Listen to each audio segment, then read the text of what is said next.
Tere tulemast saatesse Eesti 100 loomaarsti. Mina olen Julia Aabram. Tänase saate külaline on samuti üks nendest inimestest, kelle loomaarstiks saamise loo juures on oluline Soome televisioon, täpsemalt San Diego loomad ja loomulikult Dr. Herrioti raamatud. Tänane osa oli miskit, mis ajas mind sõna otseses mõttes nutma, sest et teemad ei olnud üldse mitte lihtsad, aga absoluutselt kõikidele olulised kuulata. Huvitav on ka see, kuidas taas kord vaid üks telefonikõne muutis selle inimese saatust ja tõi meie maailma juurde veel ühe väga andeka ja väga hea loomaarsti. Lisaks sellele tuleb olla tänulik, sest et tänane külaline jagas väga palju väga mõtlema panevaid ideid selle kohta, kuidas meie loomaarstid oma igapäevases elus võiksime hakkama saada. Tänane külaline on ei keegi muu kui Eesti üks tuntumaid onkolooge, Dr. Kaie Ohman.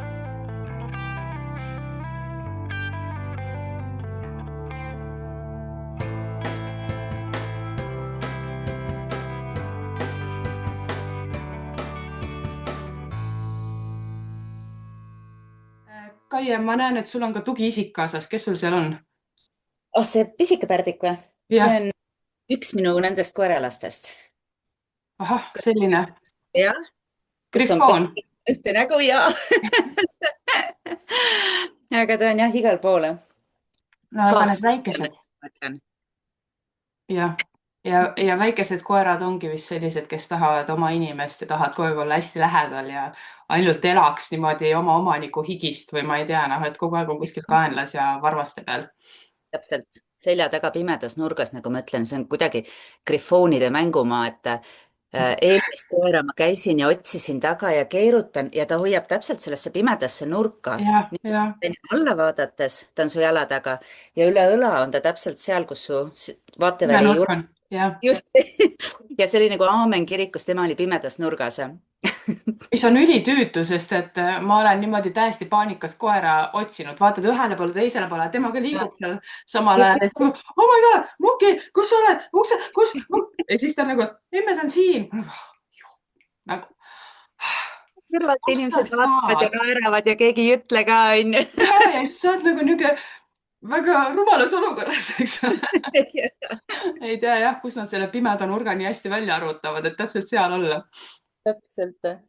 Aga sul on loomad vist kogu aeg olnud? Tegelikult ei ole. Ma õudselt tahtsin endale hamstrit, kui ma ei mäleta, kas ma olin mingi 10-aastane ja minu vanemad on alati öelnud mulle, et kingitud hobuse suhu ei vaadata ja kingitust tagasi ei anta. Et see on vana kool, eks ju. Ja siis 10-aastaselt umbes mul tekkis nagu see arusaamine, et kingitud asja tagasi ei anta. Selge. Rääkisin naabritüdrukuga, et kuule, et kingi mulle hamster, sest vanemad keeldusid mul ostmast. Ja siis tuli mul esimene hamster. See muidugi jäi vist 4 päeva hiljem koera hammaste vahele, sest ega mul ju puuri ka ei olnud, vanemad ei tohtinud teada sellest midagi. Ma käisin teda vaikselt köögilaua pealt, viisin mingid neid toiduterakesi, eks ole, et ta oli mul üleval narivoodis sinna taha nurka peidetud. Ja ei ole ju kaant, ei ole midagi, sai sealt välja, pani plagama, jäi mul koera hammaste vahele. Siis mingi hommik ema avastas, et näed, et mingi väike tegelane, eks ole, tuppa saanud. Mina lööristan nuuta, tead, minu esimene hamster, eks ole, kingitud kõik ja värk. Ja siis ema ütles, okei, lähme ostame uue hamstri, et nii, ma olin nii õnnetu ja sealt hakkasid nad riburada pidi tulema, et siis olid hamstrid, siis olid rotid, siis olid merisead. Ja mingi aeg oli pikk Beethoveni paus ja siis... Kui ma ülikooli läksin, ma noppisin prügikasti kõrvalt kassi, sest ma läksin Tartusse ja sinna ometi võin ju kassi võtta, et koju ei võinud võtta, kodus vanematel oli siis koera. Ja sealt hakkas tulema riburada pidi ja nüüd on meil abikaasaga on kokkulepe, et peale 3 koera, meil oli 3, nüüd on 2 järgi, 1 kass, 5 hiirest on 2 järgi ja jänes. Et kokkulepe on see, et kui 1 läheb eest ära, siis uus tuleb asemele. Väga hea kokkulepe, sest et minul abikaasaga otseselt selliseid kokkuleppeid ei ole olnud, aga ma mäletan, kui ma oma teise koera võtsin, ta oli just parasjagu ära kuskil komandeeringus no niisugune nädal-kaks või mis ta oli. ja siis ma nagu lihtsalt teavitasin talle, et ma võtan ühe koera hoiukodusse, et tahaks lihtsalt noh, vaadata, pakkuda talle niisugust turvalisemat kohta ja siis noh, selle hetke peale ütles, et aga äkki nagu kaks koera on, ole vait, sul on kaks mootorratast. just. Niimoodi meile see teine koer tuli. eks ole, et Nii selles mõttes, et sul on nagu väga hea läbirääkimine olnud enne seda. mul on nagu, et lihtsalt nii on ja kõik. on ju. ja mul oli Ja. abikaasa ei fänna eriti hiiri ja noh, ütleme niimoodi, et tema on siis see elevant, eks ole. Mm. ja ma arvan, et meil oli esimene pulma aastapäev ja ma unustasin, noh, mina unustan kõik aastapäevad, kõik sünnipäevad, kõik lähevad meelest ära ja tellisin omale hiired. Need sattusid tulema täpselt meie pulma aastapäeval 5 tükki ja siis ma mõtlesin, et vaata, kui meil on kokkulepe, et üks läheb eest ära ja järgmine tuleb asemele, siis viimase hiire asemele tuli kass, nii et mul jäävad veel üle kitsed ja vutid ja No kui ruumi on, siis miks mitte teha väike hobitalu. miniloomad ja ei, tegelikult kortermaja ei ole midagi siin teha. Kas sul selline pisinäriliste pisiloomade huvi tekkis sealt lapsepõlvest või see oli millalgi ülikooli ajal? See oli niimoodi, et ma läksin, olingi esimesel kursusel ja bussijaamast jalutasin koju, ma elasin tookord Adamsoni tänaval seal Toompeal alla. ja ainuke kliinik, mis tee peal oli, oli Tatari loomakliinik. ja siis ma jalutasin sealt mööda ja mõtlesin esimese aasta tudengina, et noh, võiks ju minna. ja ma hakkasin käima Tatari kliinikus praktikal ja seal on ju pisinärilised. Ja Mhm. sealt tuli pigem nagu see suund, et tahaks ka nendega tegeleda. Mhm. Jah, ja Joost on ju väga tublisti toimetanud igasuguste pisinäriliste eksootilistega, et ta näeb seal popuriid kõikidest kesklinna loomadest, et mäletan isegi, et kui huvitav oli tegelikult seal praktikal olla, sest et sa nägid nii palju põnevaid loomi, linde ja noh, muidugi need küülikud ja merisead tundusid juba niisugune noh, everyday, eks ole, et kui Ei seal midagi eksootilist. jah, midagi eksootilist, just. aga vii mind tagasi oma lapsepõlve, et mis vanuses, kui sa mäletad, tekkis selline huvi loomade vastu, nii et mõtlesid, et võib-olla see loomaarstiks saamine oleks midagi sellist, kuhu võiks Ja. liikuda. Kunagi siis, kui me saime selle Soome televisiooni, eks ole, Eesti või noh, Tallinnas sai vaadata, mujale ta ei levinud, siis sealt jooksis San Diego loomaaeda. Mm. ja see oli, ma vaatasin seda ja mõtlesin, et kunagi minust saab loomaarst ja ma lähen San Diego loomaaeda loomi ravima. ja see, Mm. ma mäletan, see oli mul esimene mõte, kus ma üldse nagu, kus mul oli nagu see loomaarsti amet oli üldse nagu pähe kargas. enne Mhm. seda juuksur ja poemüüja ja tead, noh, kõik need kõik tüdrukute jah. unistuste ametid, eks ole. aga see San Diego loomaaed oli jah see, mis pani mulle selle mõtte pähe. aga mäletad, siis, kui vana sa võisid olla siis? vot ei mäleta, ma ei mäleta, millal. no ma arvan, et kusagil äkki ka seal allapoole 10 jah, sest ma võib-olla. just mõtlen, et millal me nägime Soome televisiooni, et see oli kindlasti, Eesti televisioon tuli ju päris hilja, ma mäletan oma lapsepõlvest, et me vaatasime kõike soome keeles ja siis sa ju said esimene nagu aru. Maria.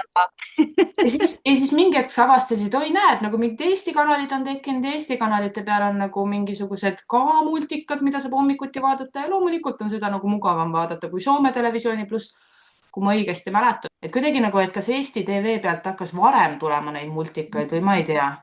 aga jah, enam see tähendab jah, et umbes alla 10, sest et see pidi olema enne 90-ndaid, on ju. ei. jah, no vot, vaata kui põnev. ja, sest et see Soome televisiooni mõju, ma näen, et käib ikka päris mitme inimese elust läbi niimoodi, et mis on noh, jah, ja, osutunud valikuks tulevase elukutse valikul. ja kuigi see üldse ei suunanud mind edasi, see oli nagu selline hetkevaimustus. Mhm. No siis tulid jälle uued suunad, et kuhu tahaks minna, mida tahaks teha, siis keskkoolis ma õppisin jaapani keelt ja ma olin absoluutselt veendunud, et minu tulevik saab olema Jaapaniga seoses. Mhm. ja mulle hullupööra meeldis maastikuarhitektuur ja lilleseaded ja asjad ja ma tahtsin minna üldse sinna lilleseadesse kuhugile või midagi taolist õppima. Siis keska lõpuks mõtlesin, et aga tegelikult mulle meeldib ka hästi meditsiin. ma mäletan enne 9. klassi olid, vaata mäletad, Vene ajal olid need sellised kartoteegid ja need mingid, ma nagu koostasin neid kartoteeke erinevate haiguste peale ja otsisin tead kuskilt Mm. enest ja igalt poolt ja noh, maru äge, eks ole. Mhm. Et meditsiin mulle hullult meeldis.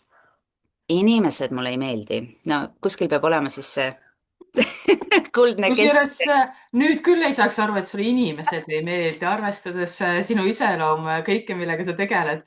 Et ma nagu elu sees ei arvaks, et sulle inimesed ei meeldi, sest sa oled niisugune hästi särav ja jutukas ja niisugune, sul on hästi palju energiat alati, et seda, noh, seda on tunda, et sa tuled ja sa tegelikult oled nagu see päike, kes tuppa sisse astub. ma tänan. nii, aga aga siis inimesed ei meeldinud ja just, aga meeldis meditsiin, meeldis bioloogia ja igal juhul selle jaapani keelega ma tahtsin selle kuidagi siduda oma tulevikuga ja siis ma mõtlesin, et okei, et tegelikult akupunktuur, okei, ta ei ole Jaapanist pärit, ta on Hiinast pärit, aga et noh, minna sinna idamaade poole kuhugile, et minna siis hoopis akupunktuuri õppima. aga 98 ei olnud veel need piirid niimoodi lahti, et sa lihtsalt lähed kuhugile õppima, eks ju, et see oli ikka päris nii et selle ajastu algus. Mhm. Ja siis mõtlesin, okei, et mida ma teen peale keskkätte. Ma ei taha minna õppima arstiks, aga ma tahaks minna bioloogiasse ja no siis ma läksin Tartu Ülikooli bioloogiasse ja vaadati mu see lõputunnistus üle ja öeldi, et kuule, et sorry, et noh, me isegi ei hakka sind vastu võtma, et noh, noh, hinded ei ole nii head, et võid tagasi koju minna. Niimoodi, et ja ma isegi ei saanud oma pabereid sinna sisse anda ja tead, siis jalutan sealt ülikooli hoonest välja ja mõtlen, et aga et noh, täitsa lõpp, et maastikuarhitektuuri ma ei saanud sisse, kuna kunstiannet ei ole nii head. Et mida ma teen siis, et jube jama, noh, andsin ka kosmeetikusse paberid sisse, et okei, et kui ma siis tõesti pean, et noh, mingi eriala peab ju olema või mingi valdkond, et nagu ma pean, siis ma lähen siis kosmeetikusse. ja tagasiteel Tallinnasse rääkisin isaga, tõid need esimesed mobiiltelefonid, tead, need suured klotsid, mille jaoks oli vaja neid jõhkraid käekotte, eks ole, ja isa ütleb, kuule, aga hüppa bussist maha, mine Maaülikooli, et seal on bioloogia, seal on meditsiin, noh, tema tunneb mind, eks ju, et ja väga huvitav õppekava, et Mhm. mine vaata. ütlesin okei, hüppasin siis Maaülikooli juures maha ja kuidagi jõudsin siis sinna, et tõesti, tõesti, tõesti, väga äge. ja sain sinna veterinaariasse sisse. aga noh, ka alguses ma olin ootejärjekorras niimoodi, et nende eelnevate cancel dajate tõttu ma Mhm. sain siis üldse nagu sinna teaduskonda sisse. ja alguses oli, meil oli tasuline õpe olemas, et Mhm. kui ei mahtunud tasuta õppekohale, siis kui väga-väga tahad, siis saad tasulisele. Mõtlesin, et okei, et noh, kui mul on valida, eks ole, come on, veterinaaria versus kosmeetika see ei ole nagu Ja. küsimus. ja aga ei, sain lõpuks ka tasuliselt kohalt tasuta kohale ja tundub, et ütleme praegu tagantjärgi mina ei tea, mis täheseis või mismoodi ma jõudsin selle asjani, mis reaalselt ära ei tüüta ja tõesti on nagu hobi ja et noh, ei kujuta ette, et teeks nagu midagi muud.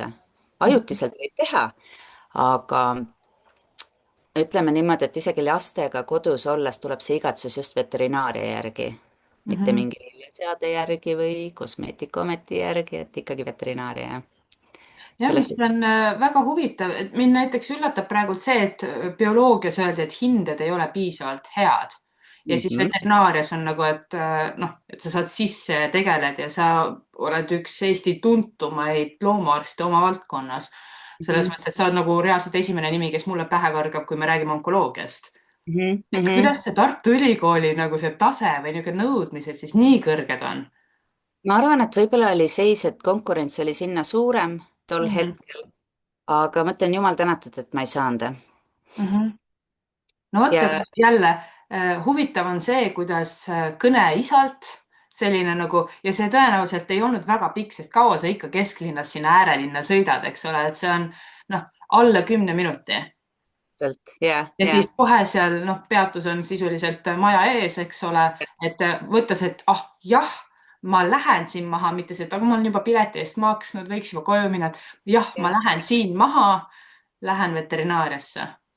no tol korral oli ikka see, et sa pead saama ülikooli, et meie pere poolt oli pandud nagu selline see ei olnud nagu isegi surve, aga no mul on vend on ees, eks ole, kes lõpetas ülikooli, mul on vanemad mõlemad lõpetanud ülikooli ja meil nagu peres öeldi küll, et sul peab olema mingisugune valdkond, eriala, aga kuidagi ei antud nagu kunagi valida, et see võib olla keskeri või midagi muud, et see oli ikkagi ülikool vaikimisi ja siis mul oligi selline suur mure, et jessuks, et mu vend on juba ülikoolis, vanemad on käinud ülikoolis, kuidas siis mina, see käbi olen, kes kännust nii kaugele kukub, et tol hetkel nagu need piletid või raha, ma isegi ei mäleta, et oleks nagu üldse mulle teema olnud, just oli see, et appikene, kas ma ei saagi ülikooli sisse kuhugile, et see oli nagu põhimure.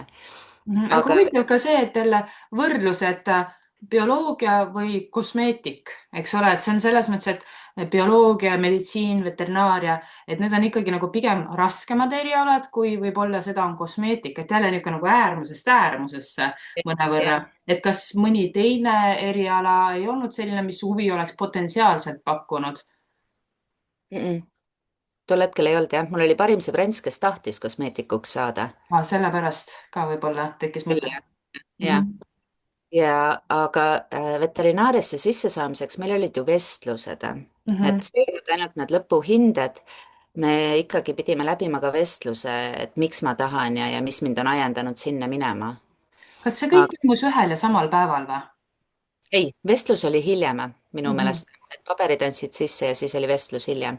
Aga selle aja peale, kuna mul ei olnud halli aimu ka, mis see veterinaaria nagu päriselt endast kujutab peale, noh, see lapsepõlvemälestus, siis ma terve suve jooksul suutsin need Heriotid läbi lugeda ja no see oli minu jaoks juba selline, et vau, see on Mhm. tõesti nagu üliäge. Ja siis ma käisin veel mõtlesin, et näed, ma tean, et inimeste vere peale ma minestan tõenäoliselt, et mis siis, kui ma äkki loomaverd ka ei kannata, nii et siis ma käisin veel ühe tuttava loomaarsti juures suvel praktikal, et lihtsalt näha, kas mul on seda närvi, et Mhm. üldse nagu hakkama saada seal. nii et too suvi oli jah, selline silmi avav, et Kas sa super. seda vestlust mäletad, mida seal ülikoolis või sisseastumiskatsel siis üldse peeti, millest räägiti? Põgusalt, ma arvan, et närvid võtsid ära selle, see aju on ära blokeeritud. See oli lihtsalt nii traumaatiline, et enese alalhoiu instinkt otsustas, et see on info, mille me ära kustutame. just. Jah, aga see suvi oli siis ikkagi selline väga muutuseid täis ja silmi avav.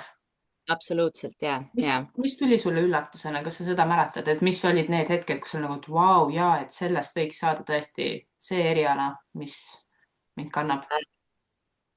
üks oli õppekava, et mulle väga meeldisid need kõikvõimalikud haigused, haigustekitajad, viroloogiad, bakterioloogiad ja nii edasi, et see oli minu jaoks nagu maru vahva seal. keemia, füüsika, Mm. õudsed asjad on ju, no kes läheb keemiat, füüsikat sinna õppima, kui tahad veterinaariat, eks ju. Ähm, aga ma arvan, et kui ma vaatasin või lugesin neid James Herriot'e ja vaatasin just neid loomaarsti juhtumisi, sest ega need on ju situatsioonid elust endast. Ja Mhm. see nagu avas mulle selle veterinaaria telgitaguse, et tegelikult appi kui äge, appi kui raske, aga et noh, nagu nii muhedad situatsioonid ja tõepoolest elus on nagu selle veterinaaria jooksul olnud nagu üliägedaid situatsioone tekkinud, eks ole, kus pärast tead itsitad kõht kõveras või mis iganes kolleegid kommenteerivad, on ju. Mhm. et tegelikult on jah, ülivahva valdkond. ta on raske see, et kui raske ta on, see on noh, muidugi üllatus, et seda telekast ju edasi ei anna, et seda Mhm. elad ise läbi vastavalt oma emotsioonidele. Mis olid aga need esimesed väljakutsed sellel esimesel kursusel või järgmistel kursustel, mis tõesti meelde jäid? mm, ähm, väljakutseteks ma arvan, et no ladina keel, Jane. Ja, oh ja, mul on ka Jane'i trauma. ja kusjuures Jane'i aine oli see oli ähm, 5. kursus, kui see oli mu ainuke aine, mis oli tegemata. kõik ülejäänud ained olid ilusti ära tehtud. Ja seda ma ei suutnud võtta ennast 4 aasta jooksul kokku, et minna ära tegema. ma lihtsalt ootasin kogu aeg, et Jane läheb ära ja tuleb mõni normaalne õpetaja ja 5. kursusel selgus, ei tulegi. ja siis ma pidin minema tegema. Ja see oli niimoodi, et meil olid lõpueksamid. lõpueksamiteks oli vist, või tähendab, kõik need ainepunktid pidid olema käes ja Jane'i eksam oli, ma veel nihutasin ta põhimõtteliselt viimasele päevale, kui ma pean selle hinde kätte saama. Mhm. et hästi korralikult õppisin kodus ladina keelt, kõik ja puha ja lähen eksamile hommikul ja ja selgub, et mul oli üks peatükk õppimata. aga noh, sellest sõltub jah, see, kas ma saan lõpetama või saan lõpueksamile või ei saa, eks ju. ja et kas ma siis selle ühe ainepunkti pärast pean tõesti võtma akadeemilise ja siis ma ütlesin, rääkisin Jane'iga, et teate, et ma lähen koju, ma õpin tund aega, ma õpin selle viimase peatüki selgeks ja ma tulen uuesti ja ta andis mulle selle võimaluse, nii et ma läksin koju. ma lihtsalt tampisin selle tunni ajaga selle 5. peatükk või 6., ma ei mäleta, mis oli ka vaja seal arvestuses, seal pidi olema selge. ja õppisin niimoodi pähe, et ma läksin siis 2 tundi hiljem ja tegin selle eksami ära ja sain lõpueksamitele. aga see oli see oli jah selline, noh, mega raske tegelikult selle ühe ainepunkti kohta, mega raske aine. Kusjuures ma mäletan, kuidas ma olin hästi elevil, et issand jumal, me saame ladina keelt õppida, sest et see mõte osata ladina keelt tundus mulle nagu nii eksootiline, ma tõesti tahtsin.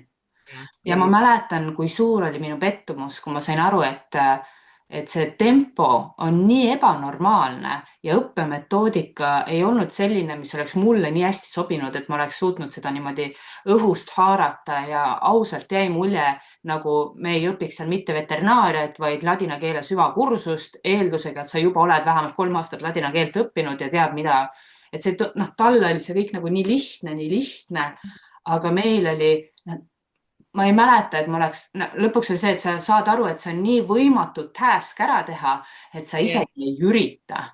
jah, Sest aeg, mis kulus, mul on nagu, et kas ladina keel või mingi näiteks seal anatoomia pähe õppides, sa õpid anatoomia, mitte nagu ei tee ladina keele 300 erinevat harjutust.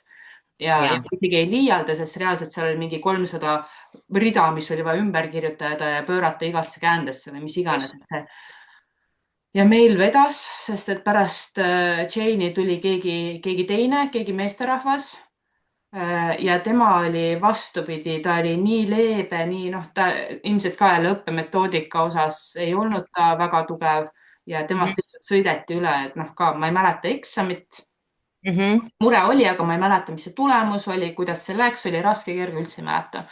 Aga ja see Jane, issand jumal, tõesti, niisugune nagu ülikooli trauma. Thanks, et sa selle haava lahti rebisid. Ma olin selle juba unustanud. Ja ladina keel, kas oli veel mõni õppeaine, mis tekitas selliseid huvitavaid emotsioone? no muidugi Alaots, teda ma arvan, et kõik kartsid reaalselt. et tema tunniks ikka sai õpitud korralikult, et ikka ette ja taha ja enne ja pärast ja nii. Meenuta mulle, mida ta õpetas? temal olid nakkushaigused. Ma lihtsalt mõtlen, et oh my god, et mul on siin ka trauma. on jah. Niisugune trauma, et isegi ei mäleta. temal olid ja nakkushaigused kõikvõimalikud ju. aga teda ka sai jah kardetud. siis hästi suur respekt oli muidugi Jalakasse, et tema oli ülimuhe, ülimõistlik, väga nõudlik ja tegelikult nagu põhjendatult nõudlik. et see jalakaaine mulle väga-väga meeldis. mõtlen, mis meil veel oli. siis andis Sudakov andis immunoloogiat. See oli aru huvitav. õppejõud, issand kui äge. mäletan nii hästi, kui noh, me võime siin ju igast neid mälestusi, eks ju, tuua. Palun jaga paar tükki ka, sest et see on täpselt see asi, mis minule endale hullult meeldib, et kui räägitaksegi neid lugusid, vaata, et mis tõesti trigerdab võib-olla kellegi teise traumaga, aga Sudakoviga kohe jagan, et ma mäletan, mulle ka see aine meeldis ja mul tollel hetkel oli väga hea mälu, niisugune mälu, et ma mäletasin täpselt, kust leheküljel mingisugune lõik oli. Ja ma lugesin selle immunoloogia raamatu läbi, see on... Täitsa olnud. Vau, ja kusjuures meil ei olnud raamatut. Ja, aga tead, mis probleem oli? Raamatus oli nii palju vastuolulisi teemasid, et ma mäletan, et mul oli üks eksami küsimus, see oli suuline, ma küsisin ta käest, et aga millist vastust te täpselt tahate, sest selle sama teema kohta leheküljel 43, noh näiteks oli sedasi kirjutatud, aga lehekülg 78 oli täpselt vastupidi, et kumb nendest vastustest on õige. Ja siis talle ei meeldinud see kommentaar. vot sulle. jah. nii, aga sinu kogemus? Me olime, see oli meil alati päeva viimane tund äh, ja suht selline hõre osa võtta ja meie siis Katriga olime alati nagu Aamen kirikus kohal ja mingi moment, kuna me olime need parajad lohed, eks ole, kursusel, siis me järjepidevalt hilinesime, oli ju vaja käia suitsu tegemas, viimasel minutil sisse joosta ja Sudakov ütles, et kes viimaseks jääb, see veini toob. No come on, ei lase teist korda endale öelda, eks ju. Järgmises tunnis me olime siis veiniga kohal. Aga tead, kuidas plaanisite kohe hiljaks jäämist, jah? ei, me olime hilinenud ja ta ütles selle peale, et kes hiljaks jääb, see toob veini. jah. Ja järgmine kord me olime ilusti õigeaegselt kohal, aga meil oli vein ka kaasas ja pokaalid olid ka kaasas ja meil oli oma selline grupp või oma nii-öelda jah, ütleme grupp. Ja aga kuidas me nüüd hakkame jooma, et noh, äkki ta tegi nalja ja meie võtsime tõe pähe, ei julge talle öelda ka, et vein on kaasas. Ja ma arvan, et ega ta loll ei ole. Me istusime esimeses reas ja pudel käis meil laua all ringi niimoodi, et kõik valasid oma need pokaalid täis ja siis, kui ta pööras ringi, et tahvli peale midagi kirjutada, siis kogu esimene rida kallutas pokaalid tühjaks ja edasi tõsise näoga istume, vaatame. siis vahepeal see Sudakov märkas, et midagi kahtlast toimub ja siis küsib, et kas mul on midagi viga, et miks te naerate, onju. kõik on väga hästi aga sellised nagu maruvahvad situatsioonid tekkisid, et mida hiljem meenutada. aga talle ei pakkunud? ei julenud. ma just mõtlen, et oleks ju olnud väga huvitav, kus tuledki nagu, aga palun, siin on teil klaas ja teeme väga toreda Absoluutselt. tunni, onju. vot tol hetkel ei julenud, et nii palju oli respekti õppejõududesse, et noh, sa ei no võta ta seda oli vaata ka alkoholi praegu. selline, ma arvan, et ka tolle aja kohta vanakooli õppejõud, sest mina mäletan, et ta oli ikkagi nagu juba eakas, aga jah, ka ilmselt selles vanuses, kus sa täpselt ei tee vahet, et kas ta on 50 või ta on 99, eks ole, et kuskil seal vahepeal ta võis olla. Et jah, et vanemate õppejõudude suhtes oli kindlasti niisugune teatav respekt. just, ja sa ei tea, kus see piir on, et ei julge jah, nagu otseselt pumpama ka hakata, eks ju. mm -hmm. aga jah, nii tema väga tundis. äge. Ja siis meie Katriga olime põhilised, kes kohal käisid ja ainukesed, kes kõik need testid nii-öelda kõige halvemale hindele tegid. Ja siis ta ütles ka, et ma ei saa aru, et te olete alati kohal, nagu ainukesena alati kohale. ja kui te kurat te need testid läbi kukute aga noh, ilmselgelt meil oli palju rohkem põnevaid asju seal teha, eks ole, kui seda loengut kuulata, aga ta oli Mhm. õudselt kihvt õppejõud oli jah ja minu noh, vaata, meelest. kihvt õppejõud, aga kurat, meelde ka asjad ei jäänud, onju. ei, sest meil oligi, ma ütlen, viimane tund ja kogu aeg sepitsesime midagi. Ja siis meil oli suhtlemispsühholoogia, mis toimus seal peahoone kaldauditooriumis. Üks igavamaid aineid, et noh, kuidagi selline tuim, tead, Freudi õppimine ja nii edasi. Mm. Ja sinna me siis mõtlesime välja, et me teeme mingi kokteili, et noh, see tund nagu üle elada, see oli vist, ma ei tea, kas 2 tundi või 4 tundi nädalas. Ja see, noh, sa ei saa kaldauditooriumis juua ju, ja kõik on näha. kõik on näha. Kõrreke. tegelikkuses oli, see ei olnud kõrs, see oli bensiinivoolike, sest mitte Ah, ühtegi muud asja meil ei olnud.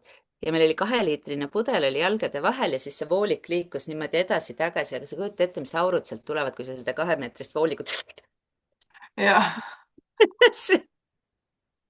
tunniga olime me jumala küpsed seal üleval korrusel ja vaata, eks soe õhk liigub ka ülespoole, mäletan füüsikast. et seal võis päris lõbus olla. oi, meil oli jah jälle nalja nabani, ega loengust me midagi ei mäleta, aga tead, see 2 tundi läks nagu ludinal, et jah, et aga noh, mäletad seda toredat emotsiooni, mis seostub selle väga igava tunniga, eks ole. sealt ja. noh, issand, ma peaks täitsa oma selle raamatukese lahti võtma, et mis õppeained meil olid, sest mul on nagu nii palju meelest ära läinud. et nii tore, et sa nüüd räägid, siis ma mõtlen, et issand, tead, meil oli ka mingi Freudi, samamoodi oli igav ja ma mõtlen, et kui me räägime suhtlemisest ja suhtlemispsühholoogiast, siis see on ülioluline teema absoluutselt. tuleviku mõttes. Ja, ja kui õppejõud annab seda nii igavalt, et sa ei näe selle väärtust just, et see filosoofia on ainult, eks ja, ole. ja et mitte nagu praktilised elukogemused, noh, ilmselt ei olnud siis see kõnekunst ja suhtlemine ka nii aktuaalne või nii nagu teadlik teema, kui ta tänapäeval on, aga ja vaata, ikka kasvasime normaalseks, onju. mis siis, et paar kruvi logiseb, et kõik on jumala okei. et olekski väga kurb, kui kõik oleks väga ekstra tatt, eks ole. absoluutselt ja õpid omast kogemusest ja kohaldad ennast vastavalt. mul Mhm. just käisin siin mõni päev tagasi silmaarsti juures ka, mõtlesin, et noh, vaata ega Starest Neradast on ju, et vanus tuleb ja vaja kontrollida ja siis ta küsis mu käest ka, et kuule, kuidas sa selles valdkonnas üldse vastu pead? Ma ei tea, et noh, tegelikult see on nagu iga teine valdkond ja minu meelest põhiline on see, et ükskõik, mis ma teen ja otsustan, on looma heaolu arvestades, kui ka see on eutanaasia, et see on see Mhm. abi, mida ma annan. Et selles suhtes mina nagu sellepärast ei nuta ja ma ei põe ja kui minu jaoks on vastuoluline eutanaasiat teha näiteks, ma ei tee seda, sest mina olen see, kes õhtul vaatab peeglisse. aga et tegelikult see valdkond ta ei ole raskem kui ülejäänud valdkonnad. jah, ma tean, et kui patsiendid minuni jõuavad, siis minu juurest jõuavad nad tavaliselt sinna mulla alla, eks ju. aga noh, ma saan vähemalt selle lõpu teha nii ilusaks kui võimalik. Mhm. jah, aga ta arvas ka, et tema käis, oli laste seal pediaatrias või laste EMO-s oli vist ja neil oli samal perioodil oli meningokokipuhang ja ütles, et ei suutnud, et noh, igapäevaselt suri mõni laps ja et ei suuda. ütlesin, et jah, ma ei kujuta ette no inimestega, vaata ma jah, arvan, ja kuidas sa nagu suudad ära seda kõike, see ingliskeelne sõna compartmentalize, issand jumal, nagu lahterdada, jah. lahterdada jah, näed, eks ole, et kuidas nagu lahterdada neid emotsioone, sest jah, ka veterinaarias mingi hetk mingisugused asjad muutuvad väga selliseks musta huumori suunaliseks, mis aitavad sul kogu selle asjaga hakkama saada. aga samas, kui see läheb juba sutsu üle sellise piiri, kus see muutub juba noh, väga mitte okeiks naljaks, isegi kui ta kollektiivis on Mhm, naljakas, sest et see situatsioonikoomika, sa oled nagu harjud ära selle kõigega, siis mhm, ma ise oma peas mõtlen alati, et võib-olla see on see hetk, kus tuleks teha väike paus, sest mhm, et noh, ei ole okei ka suhtuda päris ükskõikseks sellistes väga kriitilistes olukordades, kus tegelikult on vaja mhm, mhm. võib-olla natukene rohkem kaastunnet ja natuke rohkem empaatiat. jaa. Ähm, mm, ütleme nii, et on asju, mis jäävad kummitama. Mhm. aga tegelikult, miks mulle meeldib õhtul näiteks töölt koju jalutada, ongi see, et kõik need mõtted läbi seedida, mis vaja, ja jõuda koju niimoodi, et noh, pea on puhas nendest tööasjadest. ja teine on see, et tegelikult see, mis ma kabinetis teen, see kabinetti jääb. et kui seal on eutanaasia, kui ma ka nutan omanikega koos, ma astun kabinetist välja, see jääb sinna. et ma ei võta seda nagu järgmisesse ruumi endaga kaasa. kuidas seda omandada? ma arvan, et see on lihtsalt teadlikult kuidagi niimoodi teha, et ma ju tegelikult tunnen kaasa. noh, mul on ka raske, kui ma näen, omanik nutab, kui omaniku jaoks see koer on kogu ta elu ja, või on ta vana ja see on tema viimane loom. aga see ei tähenda, et ma 5 minutit hiljem tagatoas ei naera. et ta Mhm. jääbki nagu sinna ühte ruumi ja. kas mulle väga meeldis su see mõttekäik, et sa jalutad koju ja siis sa tegelikult mõtled neid asju läbi ja see kohe pani mind mõtlema, et kas äkki probleem ongi selles, et tänapäeval me oleme kogu aeg oma telefonis. see on nii, Mhm, kui see 3 sekundit sul nagu pole midagi teha, telefon välja ja siis nagu juba scroll ja selle jalutuskäigu ajal ju samamoodi, et mina ise tihti kuulan mingeid podcast'e, muusikat, et ei ole päris niimoodi, et ma noh, kuulan linnulaulu ja vaatan paremale-vasakule, eriti kui see on selline väga hall sügis, külm, tuuline õhtu et selle jaoks, et sa saaksid mõtestada, selleks, et sa saaksid läbi elada ja kuidagi mingid asjad panna oma riiulitele, ütleme niimoodi, on mhm, sul vaja seda aega, kus sul on igav ja sa ei tegele mitte millegi muuga. ja see mhm, muu, kelle jaoks on see sotsiaalmeedia, kelle jaoks alkohol, kelle jaoks noh, mis iganes. mhm, et võib-olla me peamegi teadlikult võtma rohkem seda aega, et mul on vaja selle tänase päevaga tegeleda nüüd, see läbi seedida, sest kui ma seda ei tee, siis see tuleb pärast tagasi ja mhm. see löök tuleb oluliselt tugevam kui see, kui sa sellega tegeled kohe ära, sest et see jääb sinna ju ketrama alateadvusesse. jah, jah. vähemalt ma arvan, et mul käib see niimoodi, et see jääb lihtsalt sinna ketrama ja siis lõpuks on niimoodi, et ta nagu ketrab, sa lükkad seda kogu aeg eemale, et ta tuleb sulle pinnale, et sa tahad või noh, su nagu alateadvus tahab, et sa sellega tegeleks ja sul on nagu et hiljem, hiljem, Mhm, aga see on nii palju põnevam, see on nii palju põnevam. ja mingi hetk on niisugused nagu need vihapursed ja nutu sellised noh, kus sa ei saagi välja, jah. tekibki niimoodi depressioon. absoluutselt. vaata, et selle ma võtsin kunagi lasteaias räägiti, et lapsed saaks nagu sellest lasteaia melust välja, siis on nagu hästi hea mingi selline pooletunnine jalutuskäik koju. Mhm. Ja kuna see kõige vanem käis mul siin kodu lähedal lasteaias, et oligi täpselt selline 10-20 minutit koju jalutamist, siis me tihtipeale jalutasime koju või sõitsime rattaga või noh, mis iganes, et rääkisime need päevasündmused läbi, jõudsime koju, kodus juba kodutoimingud. ja mingi moment ma tundsin, noh, lisaks sellele, et üldse ei liigu, et tegelikult kui trennis ei käia, siis sõidadki hommikul bussiga ukse eest ukse ette, eks ole, ja õhtul uksest koju ja kodus istud mis iganes raamatu taha või kööki toimetama. Ja mõtlesin, et okei, et ma hakkan kõndima ja ega mul on juturaamat, mis seal kõrvaklappides käib, aga ma ei keskendu sellele. Ma Mhm. vaikselt panen nagu taustamula ja ma tegelen täpselt protsessin nagu neid päevatoiminguid läbi, et kui midagi on mind jäänud vaevama, siis ma suudan endale nagu ära põhjendada, võib-olla ma valetan, võib-olla mitte, eks ju, aga igal juhul koju jõudes ma olen nagu maru rahul sellega, et mul on nagu need päevased asjad on läbi seeditud, läbi mõeldud, et ma võin reaalselt minna kodutoimingute juurde. Mhm. aga et jah, selline tunnine jalutuskäik pluss liikumine. Mhm. ja nüüd ma otsustasin, et ma hakkan trennis käima, tegelikult eelmine aasta, mis on ka ülimõnus. et lihtsalt võtangi selle aja, kus mõistus teeb shutdown'i ja tegeleb ainult trenniga ja mis on huvitav ka see, et tegelikult miks see trenn on oluline, esiteks ta paneb selle lümfi liikuma ja mina olen inimene, kellele ei meeldi trennis käia eluaeg. Keskkooli ajal kehalise kasvatuse õppejõud tegi kõik endast oleneva, et ma vihkaks igasugust liikumist, onju, endale teadmata loomulikult. jah.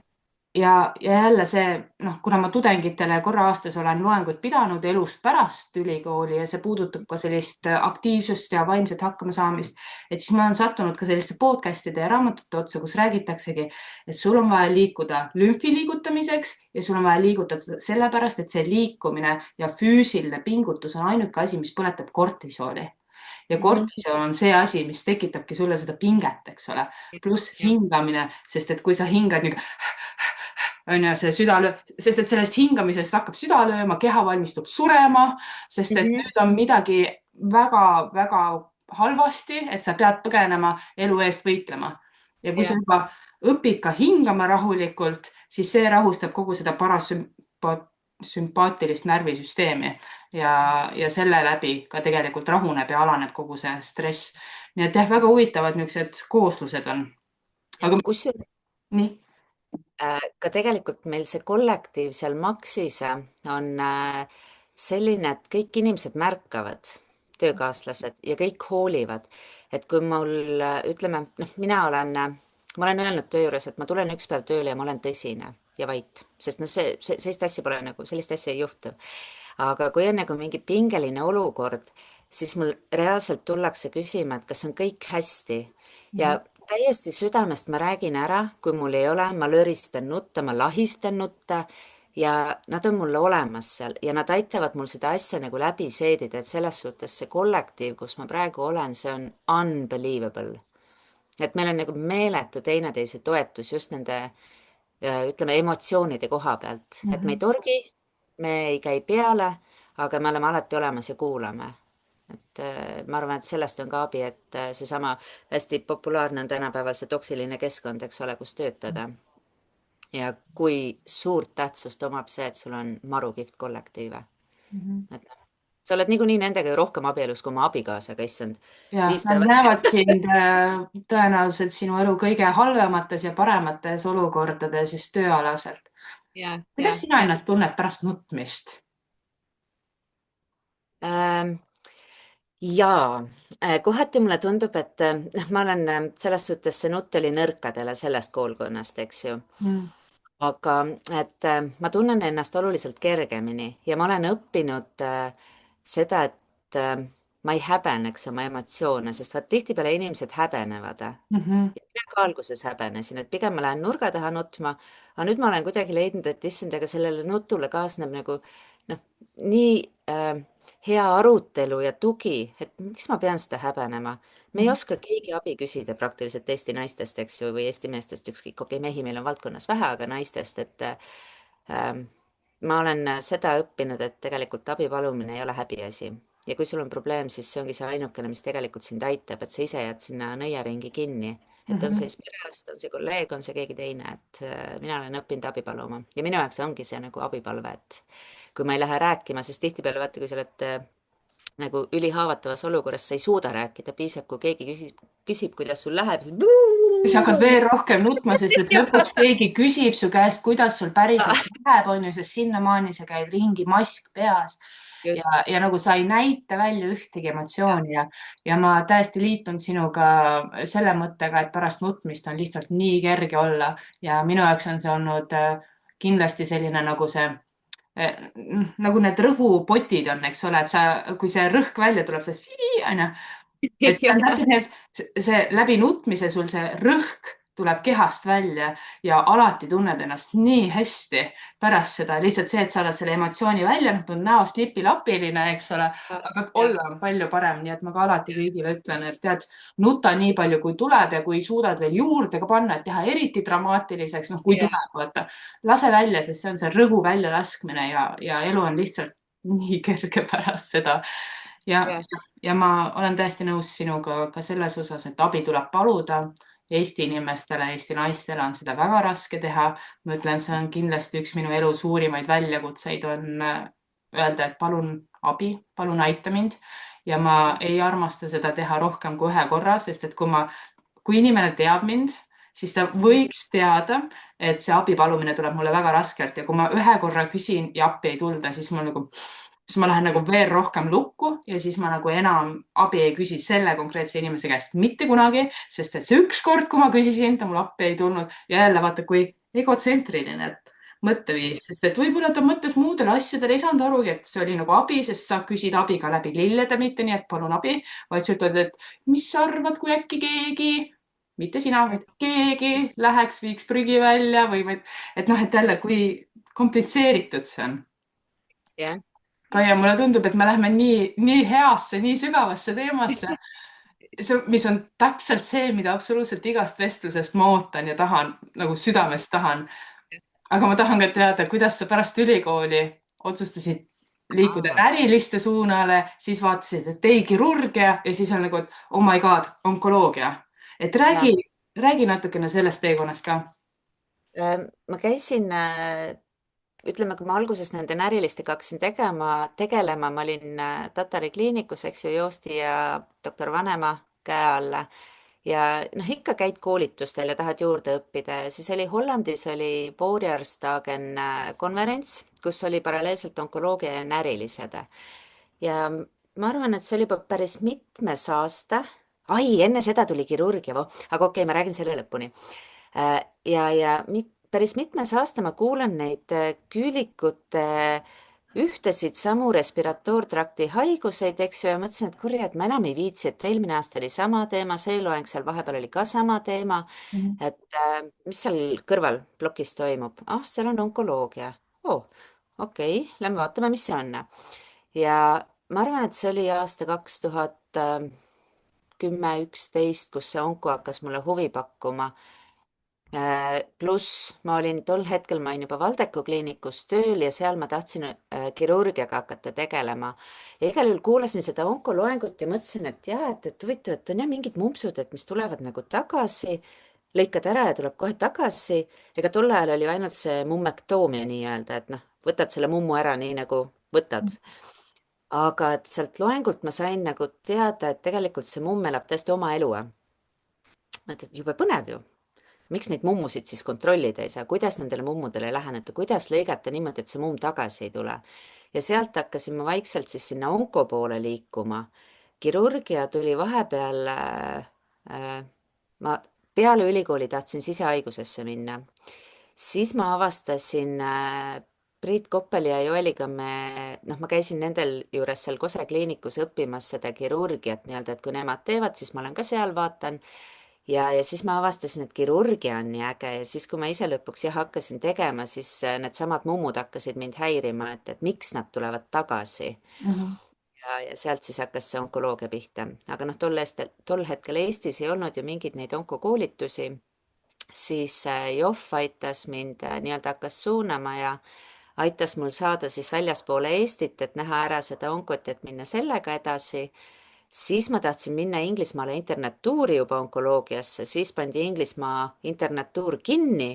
Ma ütlesin, okei, no siis jäävad üle need ESAVS-i koolitused, siis ma võtsin need ESAVS-i koolitused ja teate, mida rohkem ma loen, õpin, kuulan, teen, see on tõesti, see on nagu teine maailm, et no ta on nagu parasiit, no ta ongi peaaegu nagu parasiit, et ta lihtsalt ignoreerib kõike, mida sinu keha ütleb ja teeb, mis tema tahab, et onkos on nii vahva ütelus on see, et ega kasvajaraamatut ei loe, eks ole, et noh, tema Mm. teeb, mis ta tahab, et meil on nagu mingid need verstapostid, et kuhu suunda liikuda ja millest midagi järeldada, aga tegelikult kasvaja teeb, mis kasvaja tahab, et noh, Sama kehtib kasside kohta. tõenäoliselt küll, jah. Nemad ka raamatuid ei loe, teevad täpselt nii, nagu ise tahavad. just Ja, vaata ja, käib. ja tõepoolest, sest et üldse väikelooma ja noh, onkoloogiast rääkimata, et ülikoolis seda sai isegi minu ajal no ikka juba oluliselt rohkem, aga tegelikult oli vähe ja sa olid vist ka 5 aasta õppes, on ju? jah, ma ei mäleta, et ma üldse oleks saanud kusjuures, Jah, et sest et jah, meil õnneks oli juba Kristel Peetsalu, kes toimetas ja rääkis väga palju ja ulatuslikult väikeloomadest ja seda tuli järjest rohkem sisse ja lõpuks oli ju ka eraldi moodulid selle jaoks olemas, et väikeloom, suurloom ja toiduhügieen, vähemalt meie kursuse puhul. Et siis sai tõesti õppida ja minna süvitsi, aga ma ikkagi imetlen kõiki neid loomaarste, kes tulid enne seda ja lihtsalt ise leiavad endale selle niši, selle huvi, kuhu liikuda ja jah, jah, see on väga jah, äge. on ja siis sealt ESAV-silt need õppejõud, kes seal olid, hästi kihvtid kujud ja kuna see oli tol hetkel ka selline suht ärkav maailm, siis kuidagi nendega sai nagu loodud maru head suhted. Niimoodi, et kes kutsus sind enda juurde külla, eks ole, kes kutsus oma kliinikusse ja tegelikult need õpetussõnad, mis sealt on tulnud, mis aitasid mul üldse alustada, et noh, tegelikult mõtled, et see valdkond on raske. Ja tema ütles mulle konkreetselt, et sa pead valima endale case'id, millega sa tegeled. Sa Mhm, pead saama hea emotsiooni, et sa ei tohi võtta esimeseks neid, mis surevad sul 5 päeva pärast ära. Ja tegelikult see vastab tõele, sest kui sa teed, ütleme, 20 case'i vähihaige, noh, sõltuvalt vähist, ta ju sureb sul vähki. Ja mhm. kui sul on 20 case'i, kes kõik ära surevad, see tekitab deprekat, see tekitab seda, et mille põrgu päralt ma endale niimoodi teen, eks ju. aga et need õpetussõnad, et vali oma case'id, et saa sealt hea emotsioon selle onkoloogiaga. Ja see on nagu see, mis on mind siis läbi aastate aidanud, et vali oma case'id, vali oma lahingud. Et sul peab olema positiivseid emotsioone. Aga et need on need tutvused, mis tol korral said sõlmitud, eks ole, need õhtused õllejoomised kellegi kodus või veini joomised, see, noh, ülimõnus. Sa rääkisid juba enne alguses, et enamik sinu patsientidest liigub sinu juures mulla alla ja sa natuke naljakas sinna see mu tõsine toon läks praegu. aga ja see on nagu tõsi ja sa natuke ka rääkisid sellest, kuidas sina sellega hakkama saad, aga mis on võib-olla sellised erksamad mälestused või sellised läbielamised, patsiendid, kes sul on olnud, kellest oleks palju õppida ja seda teadmist võiks jagada ka siia võib-olla kuulajatele, et kes saaks ise paremini hakkama tulevikus oma patsientidega või just olukordades, kus nende patsient sureb. ja, okei, okei, nii Kohe tuli kust mitu-mitu jah. mulle hästi meeldib see, et onkoloogias tegelikult me hästi palju peame kuulama omanikke. Omanik on see vahendaja, et tegelikult omanik ütleb sulle, mida tema soovib. Sest tegelikult omanik on see, kes peab otsuse võtma vastu. Meie peame nõustuma ka selle otsusega, kuid tegelikult me teame, et me saaks midagi teha. Tema ei taha teha. Mhm. Selle koha pealt ma ei võta kunagi vastutust endale, see on omaniku otsuse ja see on kindlasti üks asi, mis mind nagu maru palju aitab, et mina neid otsuseid ei langeta, omanik langetab. Mis jah, on tegelikult väga hea mõttekäik, sest et ma ise jälle olen üritanud ennast panna selle omaniku olukorda, et sa oled juba tõenäoliselt leppinud selle olukorraga.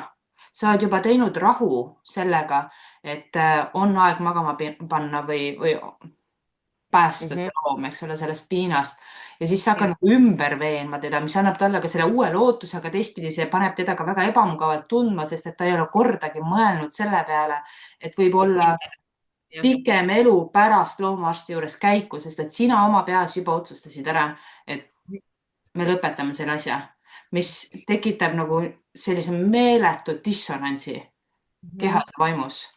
Jah, et see ongi see, et omanikku tuleb kuulata, et kui tal on kindel otsus, et ta soovib eutanaasiat, siis mul ei ole mitte ühte põhjust hakata teda sellest ümber veenma.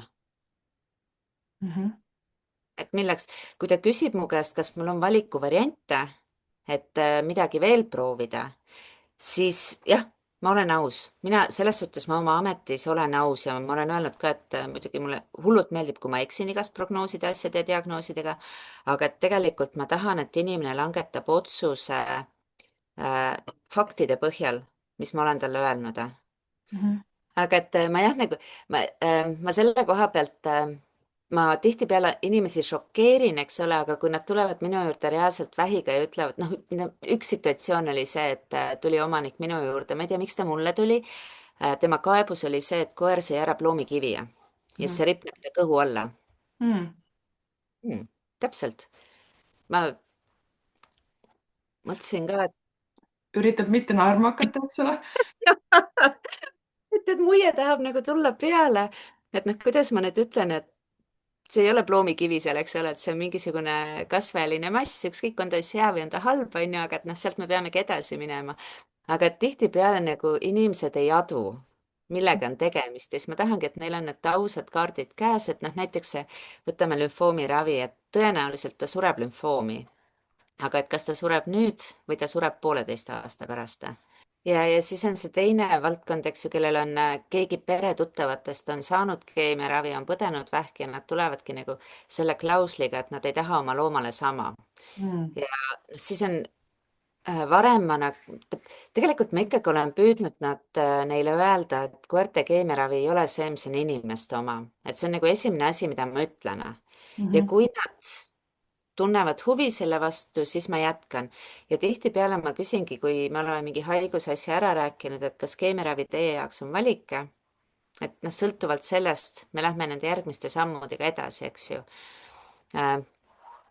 selle koha pealt nagu hästi palju on omaniku kuulamist ja sellest lähtuvalt siis nende otsuste tegemist, et ma olen paar korda proovinud seda, et noh, mulle hästi meeldib õhtuti valmistada järgmine päev ette, et vaatan ära, mis patsiendid mul on, teen juba need mingid plaanid ära ja siis ma marsin oma selle uhke ilusa plaaniga sinna kabinetti sisse ja omanik ütleb mulle väga üheselt ära, et ma tahan seda või seda ja siis ma mõtlen, mul on kõik peas juba häälestatud sellele lainele mhm, ja hakkad ümber nii-öelda seedima kõike seda ja ümber vormistama. et nüüd ma olen püüdnud nagu hoida hästi avatud mõtlemise, et ma loen ära selle esimese punkti, mis mul vaja on, et omanikuga nii-öelda hakata üldse suhtlema ja siis ma juba küsin, mis on see, mida tema tegelikult tahab, et kas ta tahab, eks ju, absoluutselt kõike, mida on võimalik teha, kas ta tahab minimaalse traumaga maksimaalset efekti, kas ta tahab lihtsalt hoida ja siis me räägime sellest, et ma ei hakka nagu nendest teemadest kõrvale kalduma, aga et nende valikute puhul jah, ma alati annan inimestele valiku ja ma olen üdini aus, mis töötab, mis ei tööta ja mis minu meelest on jaburus. mhm. see on niisugune jah. igikestev küsimus siin loomaomanike seas, et või noh, ta ei ole isegi küsimus, ta on väide, et meil on tänapäeval vähki nii palju, sest noh, me sööme ebatervislikud, paha Big Pharma toidud, et noh, mis iganes see sellele järgneb, aga alati järgneb mingisugune minu arvates üsna anekdootlik väide. Ja Absoluutselt. ma tulengi selle küsimusega sinu juurde, et miks meil on nii palju vähki tänapäeval? tead, ma arvan, et esiteks loomad elavad kauem, nad elavad üle need haigused, millesse nad oleksid varem surnud. teiseks, meil on diagnostika kordades parem, me tuvastame vähke, varem nad läksid ju põõsa alla metsa surema, kes teab Surusid millesse. ära lihtsalt. just, aga et praegu me hoiame loomi palju pikemalt endaga ja see on kindlasti üks argument, miks need vähid tekivad ja diagnostika number 2. et ma arvan, et taust on seal. võib-olla mängib, jah, on tehtud ju kindlaks mingid herbitsiidid ja purgitoidud ja nii edasi ja nii edasi, aga et tegelikkuses me ei tea, miks vähk tekib. kas see on see keskkond, seal peab olema mingi soodustav faktor, see peab olema geneetiline faktor, et ta ei tulene ühest asjast. ja sisuliselt tegemist on ju keha normaalsete protsessidega, kus teatud rakud surevad, uued rakud tekivad ja mingi hetk kuskil tekib mingisugune error, kus see uus rakk, mis oleks pidanud tekkima mingi konkreetse blueprint'i järgi, aga midagi läheb valesti. Ja siis sealt hakkab siis mis iganes asi edasi arenema. Ja see, kuidas keha sellega toimetab ja kuidas, mis iganes need välised tegurid või sisemised tegurid on, vastavalt sellele ta liigub siis hea, halb, mis iganes. jah, et oligi, ma lugesin seda, mulle hullult meeldib see, et see, kuidas see kasvajarakk, seal on mitu sammu, et temast saaks üldse kasvajarakk, aga et kui ta on jõudnud sinna, kuidas ta lollitab immuunsüsteemi, et see on nagu, loed ja mõtled, vau, et see on tõesti nagu, ma ei tea, teine planeet või midagi, et ta suudab inimkeha niimoodi ära petta. Keha tuleb toime bakteritega, keha tuleb toime viirustega, keha tuleb toime traumadega, eks ole, ehitab luid kokku ja nii edasi. ja siis on see üks mingi pisikene rakukene, on ju, või DNA või heeliks või mis iganes, kes lihtsalt lollitab kogu aeg keha, et põletik siit, muudame seda, ehitame neid telomeere juurde endale, nii saame sellest apoptoosist mööda, eks Siis võtame siit selle veresoonekese, kasvatame seda vaikselt, meil on olemas söögilaud, väga hea. Ja siis loomulikult ega see omaniku enda tähelepanelikkus ja vaata, tore on, kui see moodustis on kuskil naha pinnal, sa tõenäoliselt, et sa näed seda, on palju suurem kui siis, kui ta on kuskil seesmiselt või on tegemist üldse leukeemia puhul, et sa ei saagi ju aru enne, kui loom tunneb ennast väga halvasti ja sa ei leia põhjust, miks see täpselt niimoodi on. Et see on jah, hämmastav. Kas onkoloogi seisukohast, kas sa kuidagi oled toonud neid teadmisi üle oma ellu, nii et sa käid ise näiteks tihedamini kas nahaarsti juures või kuidagi kuskilt ennast kontrollimas või pigem mitte? Aus vastus, ei. Ma nüüd lähen, aga ma lihtsalt ei ole aastaid käinud. Meil on töö juures on see tervisekontroll, seal ma käin. Ma olen mõelnud küll, et ma nii tahaks, et mind suunataks täpselt kas siis ultrahelisse, röntgenisse, kompuutrisse, no mida iganes, et ennetada neid sisemisi asju, mis nad ei anna sulle märku mitte mingit pidi. Alles siis, kui nad on suured, siis neid ei saa enam eemaldada, siis on, eks ole, need mis iganes keemiad, kiiritused, kirurgiad, et tegelikult ma hullult fännan sõeluuringuid. Aga see ka eeldab, et sa pead tõesti minema, sa pead olema teadlik, et potentsiaal omada mingisugust, ütleme siis onkoloogilist olukorda ja sa pead teadma, et seda saab uurida ja et seda saab ennetada, sest et humaanmeditsiinis on terve hunnik seire teste, eks ole, mis aitavad erinevaid asju diagnoosida.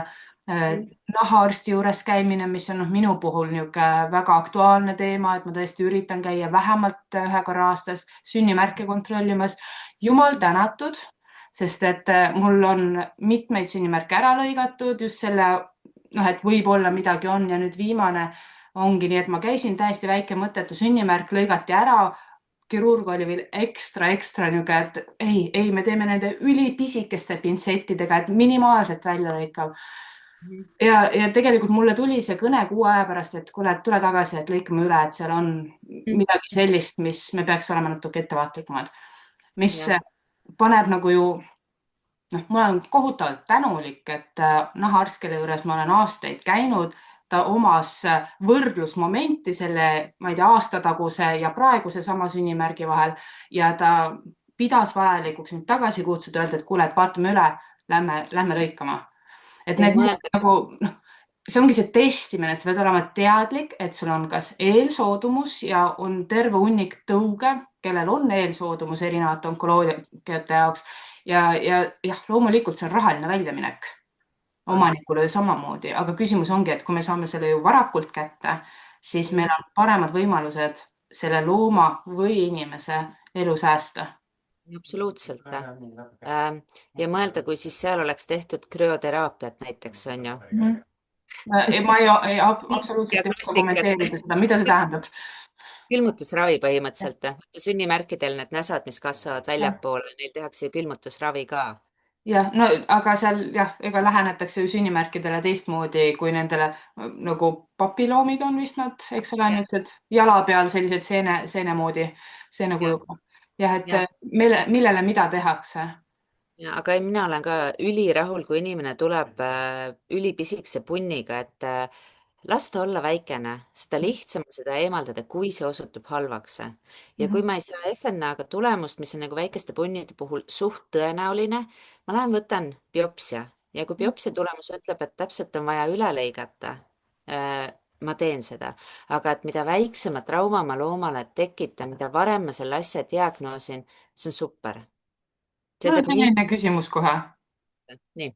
et kui sul on tõesti selline väike mumps, mis iganes ja Mhm. okei okay,, FNA ei näita midagi, aga et biopsia, kas juba ei võiks ära lõigata? Tead no sa okei okay,, inimestel on võib-olla ka natukene, teistmoodi see jah, anesteesia pool, eks ole, et sa ei tee päris lokaalse anesteesiaga nende asjade lõikamist loomadel. jah, aga see on jälle üks asi, mida ma arutan omanikuga läbi, jah. Mhm, Et ma ütlen talle need hinnakalkulatsioonid, et noh, mis meil on see FNA võtmine koos uuringutega tuleb tõenäoliselt 300-eurone üritus, siis me võtame biopsia, see tuleb tõenäoliselt 500-600-eurone üritus, siis me lähme operatsioonile, mis on 600-700-eurone üritus või 800-ne. Et kui inimesel ei ole neid võimalusi, siis ma pakun talle välja ka, et ma võin teha selle suurema trauma, suurema lõikuse, mhm, aga et pigem ma eelistan teha step by step, et mitte traumeerida looma rohkem kui vaja. mhm, aga omanik ütleb, et selles suhtes ongi, et ma hästi palju kuulan inimesi, et kui tema ütleb, et tal on võimalus ainult selleks või ta tahab seda või ta ei saa aru, miks ma peaks võtma mingi biopsia või asja, siis minul ei võta tükki küljest ära, minu arust meil on maru hea valuravi mhm, ja siis ma teen nii hästi, kui ma suudan. mhm. Tõesti, jah, ma ütlen, hästi palju on jah, omaniku kuulamist, et ja omaniku soovide täitmist. kes on see patsient, keda kolleegid võiksid sinu juurde suunata? hästi toredad inimesed, mõistlikud, mitte doktor Google'i kasutajad Liis on ju, chati kasutajad, eks ole, palun mitte. just, aga tegelikult ma arvan, et igaüks tunneb ennast nagu mingis valdkonnas turvaliselt, eks ju, et noh, mina näiteks neuro ja orto valdkond on minu jaoks no rocket science tõepoolest. ma võin saata väga tobedad asjad ära, mille üle võib-olla neuroloog naerab, et ha-ha-ha, et oleks ju võinud teha ära selle, eks ole. Mhm, et mõnikord tuleb mul täiesti ilma FNA-deta, ilma asjadeta mingisugune kasvajaline moodustis ja ähm, mul ei ole probleemi sellega. Et ma võin võtta uuesti need FNA-d, ma võin rääkida ära step by step lähenemise, ma saan tegelikult juba äh, päris algfaasis teada, mis on need omaniku mõtted, et mhm, mismoodi ma asjale lähenen. mul ei ole mitte midagi sellise asja vastu. Mul ei ole midagi selle vastu, kui on tehtud esmane diagnostika, mul ei ole mitte midagi selle vastu, kui on tehtud biopsiad ja mul ei ole mitte midagi selle vastu, kui on tehtud kirurgia. Et tegelikult ma arvan, et mul ei ole mingeid erilisi nõudmisi, et mis peaks olema või milline patsient võiks olla, sest niikuinii me arutame kõik need asjad läbi ja tuleb ka neid, kes ütleb, et ta ei taha keemiat, ta tahab kirurgiat ja see on kõik. mhm, Ja kui ma näen, et näiteks see kasvaja ei ole kirurgiliselt eemaldatav, ütleme puhaste piiridega, siis ma räägin ära selle stsenaariumi enne, kui me lähme opile, mitte et pärast tagantjärgi tuleb tarkus, et kurja, ma käisin ju opil ja noh, mitte mingit kasu sellest asjast, eks ju. mhm. et ma arvan jah, et kellel iganes, kes iganes täiesti, et aga mulle mitte selles neuro- ja ortopatsiente. ma võtan vastu luuvähid, ma võtan nagu need vähjad, eks ole, kes seal antud piirkonnas on, kas mis iganes seljaajus, peaajus, närvides, luudes, liigestes, eks ju. aga need lonkavad patsiendid, need jah, ma oskan kirjutada välja ja röntgenit teha, et ma võib-olla pean pärast ravimi nime peale tekitama mingi piip. ma, anxiety väga hea. tegelikult jah, ma olen nagu hästi-hästi rahul kõikide nende patsientide ees, sest need on nii palju erinevaid case'e ja ma ütlen, et kui me saame nagu läheneda asjale ähm, omanik peab olema rahul, loom peab olema rahul ja tegelikult mina pean olema oma otsuste ja valikutega rahul ja mina olen rahul ainult siis, kui omanik annab nõusoleku, teades kõiki nüansse. Just, ja et ma ei tee loomale liiga, nii et jah, selles suhtes jah. loomale liia tegemise osas ühtepidi me võiks mõelda, et võib-olla see keemiaravi on mingil määral ebaeetiline looma heaolu suhtes. Samas sa ütlesid, et loom ei taju päris keemiaravi nii, nagu inimesed seda tajuvad. Et kuidas see loom ennast keemiaravi ajal tunneb? Tead, muuseas neid küsimusi ma olen humaanonkologidelt küsinud, et on teatud ravimid, mis tekitavad seal metallimaitse, eks ole, loomade puhul ma ei tea seda. Ma tean, mis on need Kiilakaks nad ei lähe. mis Koerad kiilakaks ei lähe. äh, on tõud, kes lähevad, näiteks vestid lähevad ja et seal on see ma arvan, et karvakasvu faas, et nemad võivad minna, aga siis on sul vaja nagu väga korralikku pikka keemiaravikuuri, eks ju. kassid kaotavad purruda tõenäoliselt, siis neil tekib selline beebikarv võib-olla selga, et see kasukas võib muutuda, aga ainult vestid võivad minna kiilakaks ja vist olid mingid, kas need, mitte border collied, need Old English sheepdog, oh see, et sellised tõud, ma arvan, et Aga selline enese, iiveldus, jah, jah, enesetunne. enesetunde koha pealt selle keemiaravi põhireegel on see, et ta ei tohi koera enesetunnet teha halvaks. see on kõige tähtsam osa ja see on see, mis erineb inimestest. Mhm. Ähm, üldiselt 95% ei ole iiveldust, ei ole kõhulahtisust. ta tuleb, saab oma ravi ära, läheb, käib mere ääres, mängib palli, tuleb, eks ole, nädala pärast vereanalüüsidele ja ideaalis ei ole mitte midagi vaja. ja sellega nii vahva on, et mul üks patsient oli, see koer tuli alati nagu ülirõõmsalt sisse keemiaravi saama, tal oli lümfoom ja omanik ütles, et peale seda nad lähevad alati Muuresse ujuma, noh merre ujuma. venelänna oli ja ta oli koerale loonud seose, et keemia, meri ja sel koeral ei olnud mitte mingeid kõrvaltoimeid, aga tegelikult iga nädal sai koer käia meres ujumas Talle väga meeldis meres ujumas käia, eks ole. ja et see oli nagu preemia ja selles suhtes see elu jätkub, et minu jaoks ongi tähtis see, et kui me teeme keemiat, et me ei eralda koera oma pereliikmetest, me ei pane teda kuhugile, ma ei tea, garaaži magama selleks ajaks, sest need ravimid ju kuskilt peavad väljuma, eks. tal ei tohi olla iiveldust, tal ei tohi olla kõhulahtisust, ta ei tohi olla loidapaatne ja see on kriteerium, mis peab olema täidetud, et ma keemiaraviga üldse jätkaks, et kui ta peale iga keemiaravi tunneb ennast halvasti, siis isegi selle omaniku push imise peale ma paraku pean ütlema, et tähendab, kui noh, me võime alati püüda ravimitega kontrollida, see ei ole ka vale, eks ju. aga pigem ma ei taha loomale halba enesetunnet teha, sest ma tean, et see on niikuinii laenatud aega ja see ei tohi olla vaevarikas.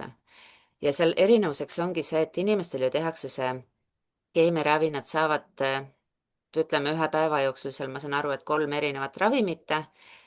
doosid on umbes 10 kordi suuremad, kui loom saab ja loom saab ühe ravimi ja seal on ravimi intervallid on neil toodud. see on see aeg, mis keha tegelikult peab taastuma, need mittenähtavad osad, et sooltrakt, valged verelibled, et keha suudab taastada ennast enne järgmist ja see on madal doos ja see on nii-öelda palliatiivne ravi. nii et kui sellele koerale meeldib kliinik, kui ta tuleb kliinikusse hea meelega, sest pärast saab jälle midagi ägedat teha, tal ei ole mitte mingeid kõrvalnähte, siis mul ei ole probleem niimoodi aega juurde osta.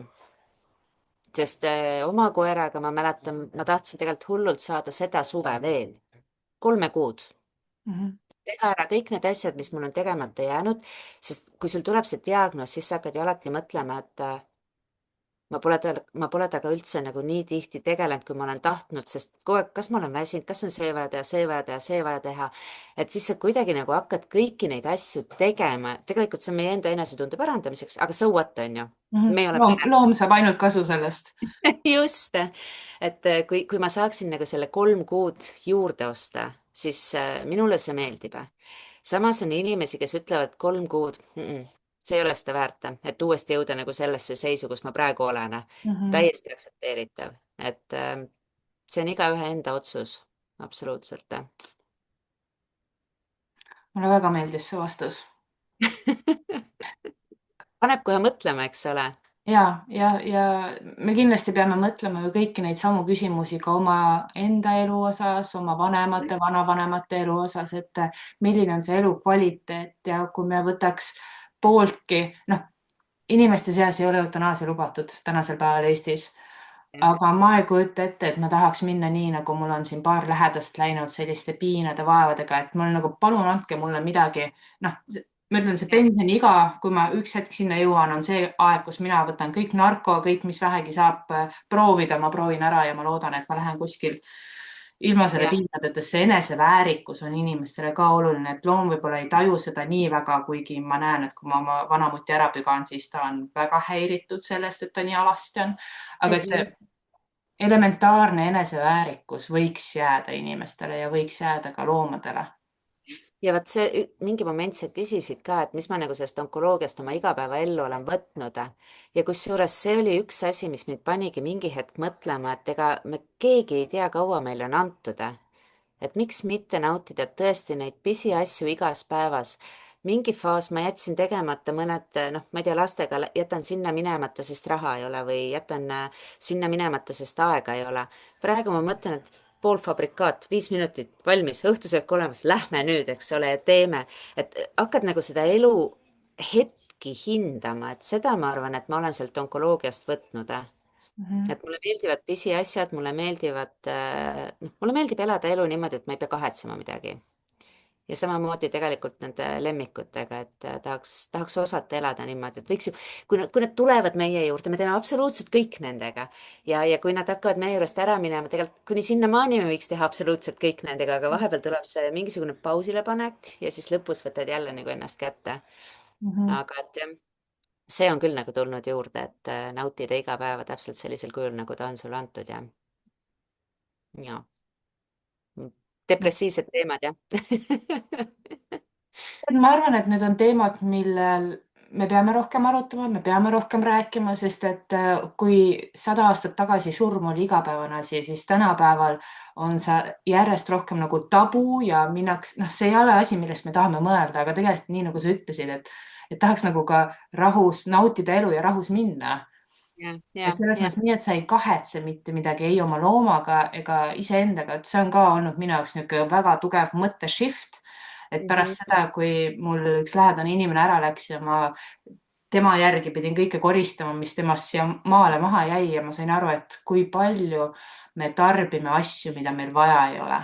Et kui ebaoluline on, ma ei tea, need miljon klaasi, kristall, mis sul seal kapis on, mida sa hoiad ilusateks hetkedeks, aga tegelikult nad on kogu aeg sul kapis, sest et ükski hetk ei ole piisavalt ilus, et miks mitte nautida just neid samu väikseid asju iga jumala päev ja ma olen ise läinud oluliselt rahulikumaks, et kui lastel siin midagi katki läheb, et ma mäletan, et see alati tekitas minu jaoks niisuguse hästi tugeva emotsiooni, et oh my god, jälle sa nagu ja nüüd on niimoodi, et läheb katki ja mul nagu Killutavad õnne. oota, ei no see on nagu pole inimene, sest et ma mäletan nii tugevalt, et alguses oli see, et oh my god, mida sina tegid, aga nüüd on see, Mhm. et oh my god, kas sa said haiget? Onju. Ja. Ja siis sa Just. eemaldad selle lapse või looma sellest olukorrast ja pole hullu, kõik on hästi, sest et Ja. neil on ainult ühe korra vaja, et sa pahandaks kuidagi nendega ja siis nad ei julge sulle enam rääkida, ei julge sulle enam mitte midagi nagu, et nad kardavad igat sellist olukorda, kus nad tunnevad, et nad tegid valesti või saavad pahandada ja nad ei tule sinu juurde abi paluma. Ja loomadega kusjuures on ka sama lugu ju tegelikult. Ja, ja loomadega absoluutselt, ma pean kutsuma kellegi, kes teab loomade käitumisest rohkem kui mina ja siis jutustama nendel teemadel. Et jah, tagasi minu küsimuse juurde, et mis tulevik sind ootab? Kuhu sa edasi liigud? Ma jään Eestimaa pinnale. Noh, eeldusel, et siin ida Mhm. poolt põnevat ei tule, eks ju. Ma tegelen hetkeseisuga oma onkoloogiaga, mis tegelikult mulle väga pakub huvi ja väga meeldib. Mulle meeldib võtta koolitusi, kursusi, olla selle valdkonna nii-öelda südames. Et selles suhtes ma naudin. Ma siiralt loodan, et äh, ma saan võtta mingi moment natuke töötempot maha, et saaks veel rohkem nagu nautida, sest siin on see tasakaalu leidmine on no, missione impossible täiesti, sest tööd on palju, tahaks ju olla tasemel, siis ei ole aega, et kodus toimetada, aga et ma tahaks nagu selle asjaga tegeleda edasi niimoodi, et ta on mu hobi, et jätkub aega selle jaoks ja et sära ei kaoks ära ja selline positiivne mõtlemine, sest omanikega näiteks ma täiesti südamerahuga kiidan, et kui nad tulevad varakult, kui nad tulevad lihtsalt kontrolli, siis ma ütlen, mul on nii hea meel. Mul on nii hea Mhm. meel, et ma saan alustada juba eos kõikide nende asjadega.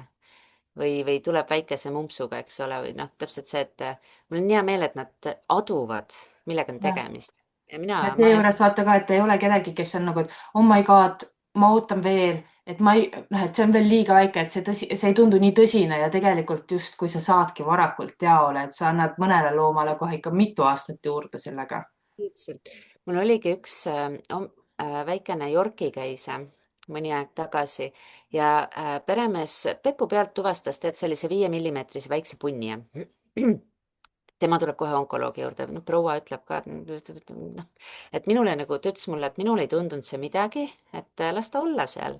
Mhm. Ja ma võtsin sealt proovid, loomulikult tuli välja, et see on nuumrakuline kasvaja. Mhm. Tuleb Seleta eemal. inimestele, kes ei tea, mis asi on nuumrakuline kasvaja. Jah, no ta on tegelikult halvaloomuline, seal on erinevad astmed, aga see on inglise keeles öeldakse, et ta on the great pretender, et ta võib olla sul väike, väike, väike ja siis teab ja kõik. Ja selle kasvaja ma tahan hästi eos ära võtta. Kui ta on väikene madala agressiivsusega, siis ma võtan sentimeetrise raadiusega, kui ta on vähe agressiivsem, siis on juba vaja võtta 2 sentimeetrise raadiusega. aga no palju Yorkit on? Ongi 2 senti siia ja 2 senti sinna, Mhm. eks ju. ja tead, ma olin nii õnnelik, et see omanik tuli, kui see väike mugul oli 0,5 sentimeetrini ja ma sain ta tegelikult sentimeetrise raadiusega puhtalt ära eemaldatud. mul ei olnud mõtet täpselt biopsiat sealt võtta, sest see mugul ongi üks biopsia, aga et kui ma juba FNA-ga saan nuumrakku, see annab mulle info, et noh, alla sentimeetri ma isegi ei hakka nagu võtma midagi. Ja Mhm. peale esimest oppi seesama sentimeetrise raadiusega ma sain selle puhtaks, koeral küll oli pool tagumikku paljas, eks ju, sest noh, sa võtad senti ära igalt poolt, sul on juba see auk selline 3-sentine, eks. Pluss see pügamisauk, eks ole. Just, ja ta oli veel seal saba juure juures, et selline noh, hästi loll koht, kust väga palju ei ole sul kuhugile liikuda. Ja siis ma ütlesin ka pererahvale, et see on nii armas, et te peremeest kuulasite ja et peremees üldse tundis, et ta tahab tulla, et noh, see asi oleks võinud palju hapumini lõppeda, aga et saab ühe pisikese Yorki, eks ole.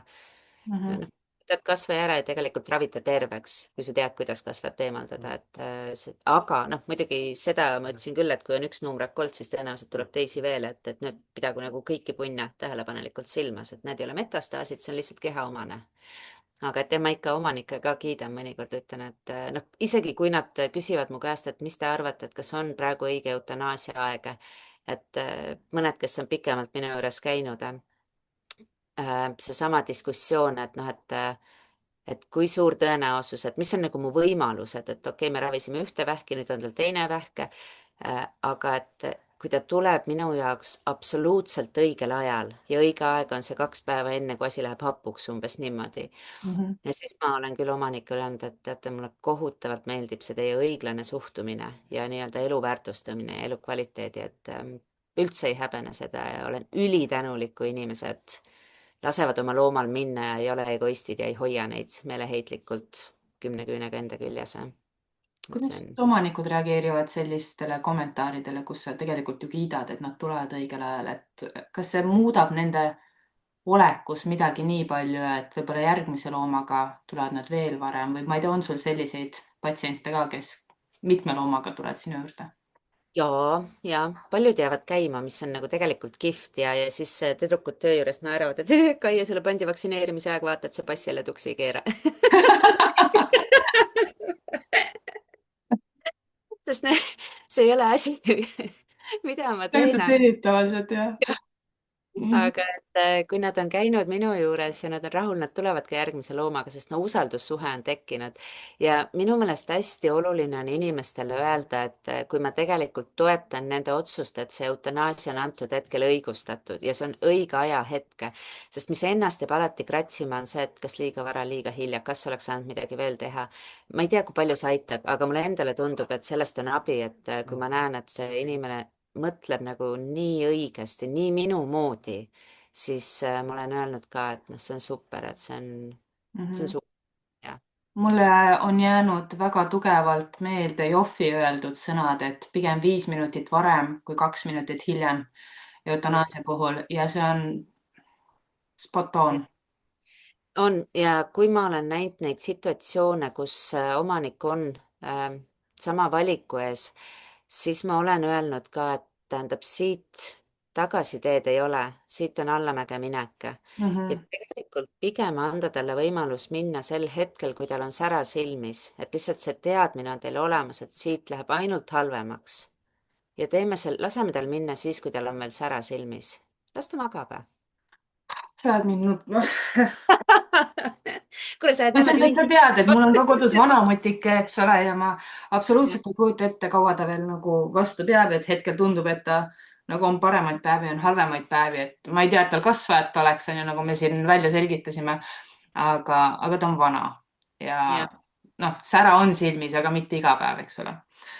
kusjuures see ei ole üldse lihtne teema selle koha pealt, ma võin ju siin targutada ja rääkida, eks ole, aga ma mäletan nii hästi, kui ma oma lotsiga, kes oli 14, mul olid enda jaoks kriteeriumid valmis mõeldud, mis hetkel ma lasen minna. Ja siis tuli mu isa, kes ütles, kuule, Kaie, aeg on käes. On või? Ja ja oli. täpselt on ju, see on nagu, et ei ole veel. Ja, ja siis sa nagu pead selle recheck'i tegema, sest et sina, kui sa elad selle loomaga igapäevaselt koos, siis sa võib-olla ei näegi, kui suur see vahe on näiteks 2 nädala taguse ajaga. et väga oluline on, et keegi oleks sul olemas, kes teab looma ja oskab sulle selle nagu õigel ajal öelda ja ma loodan, et mul ka on selleks, inimesi, kes ütlevad õigel ajal, et kuule, et nüüd on aeg ja selleks peab olema sportgrupp olemas. mm. Jah, ja ma ütlen, et ma püüan ka öelda ja ma püüan teha selgeks, et miks, kui nagu tundub, et noh, ei ole ju täpselt nii halb, et siis ma olen püüdnud selgeks teha, et miks tegelikkuses on vaja hakata nüüd selle peale mõtlema, selle eutanaasia peale. -hmm. kes kuulab, see kuulab, kes ei kuula, noh, see ei kuula, eks ju, aga ma olen tegelikult ja kui ei kuula, siis ma püüan lihtsalt anda hästi palju häid valuvaigisteid, et Ja. millest võiks abi, et koeral oleks hea olla või kassil, ükskõik kumb. noh, siin jääbki ainult loota, et kõik need nõuanded langevad soodsale ja viljakale pinnasele selles mõttes, et nii kolleegid, kes kuulavad, kui ka võib-olla potentsiaalsed loomaarstid või kes iganes, et jälgige oma loomi ja minge õigel ajal arsti juurde ja kui on onkoloogia potentsiaalne patsient, siis Kaie ootab kõiki. Ja kui on emotsionaalselt raske, siis mõelge, et see on äh, selle ameti tegelikult jätad töö juurde, kui lähed õhtul koju ja see on ainult töö.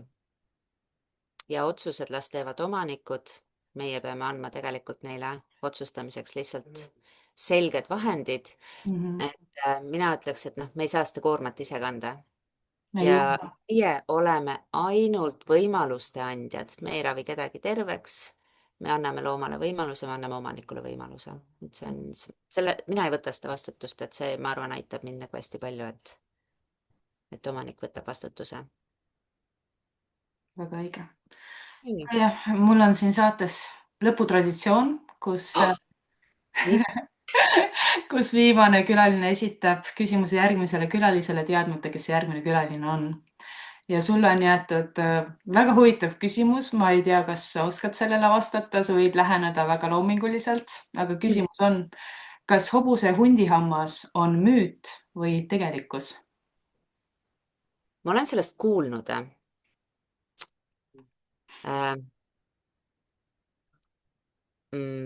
kas see on hobuse hundihammas? No kui me võtame, et seal on need lõikehambad, kihvahambad, premolaarid, molaarid, siis nendest väga ükski. hästi meeles sul kõik. Vaata, vulpus oli rebane, kuidas hunt ladina keeles oli?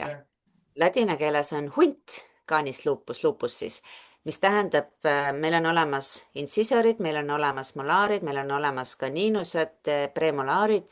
Kui seal on midagi veel, siis küll hambaarstid parandavad, aga hunt-hammas seal ei ole. Lupust ei ole. hea niisugune pann, eks ole. jah. Suurepärane, eks siis need, kes teavad, võivad oma vastuse ja mõtted panna alla kommentaarides. Need on väga teretulnud ja loomulikult kõik need takeaway'd, mis Kaie siin jagas, siin oli, mida lahti pakkida ja oli, mida mõelda. Kaie, mul on ülimalt hea meel ja ma olen väga tänulik, et sa üldse olemas oled, et sa siia saatesse olid nõus tulema ja et sa oma tarkust jagasid, sest et minu jaoks siiamaani ajab nutma, et kõik see, mis sa rääkisid. Nii et aitäh sulle. Sulle samuti, väga mõnus oli igal juhul. Et järgmise korrani lähme löristame nüüd ära. Lähme löristame nüüd kuskil veiniklaasidega. Ma olen lihtsalt sõnatu. Pean tunnistama, et ma pidin päriselt võtma pool tundi aega, et natuke rahuneda, natuke oma pisaraid pühkida ja natuke mõelda selle kõige peale, mida Kaie jagas. Ma olen väga tänulik, et temasugune loomaarst on olemas, kes oskab väga ilusasti rääkida, oskab oma mõtteid ilusasti sõnadesse panna niimoodi, et need on kergesti mõistetavad ja arusaadavad. Ja taaskord pean nentima, et kommunikatsioon on üks tähtsamaid asju veterinaaria valdkonnas. Nii et ka sina, kuule, ole hea kommunikaator, jaga oma mõtteid siia alla kommentaaridesse või kuhu iganes niimoodi, et mina ja Kaie teaksime, mida sina sellest osast kaasa said. Kindlasti kuula ka kõiki eelnevaid osasid, sest et ma võin kihla vedada, et sa leiad mõne tuttava näo ja saad sealt kaasa nii mõnegi toreda mõtte. Aitäh, et kuulasid, järgmise korrani!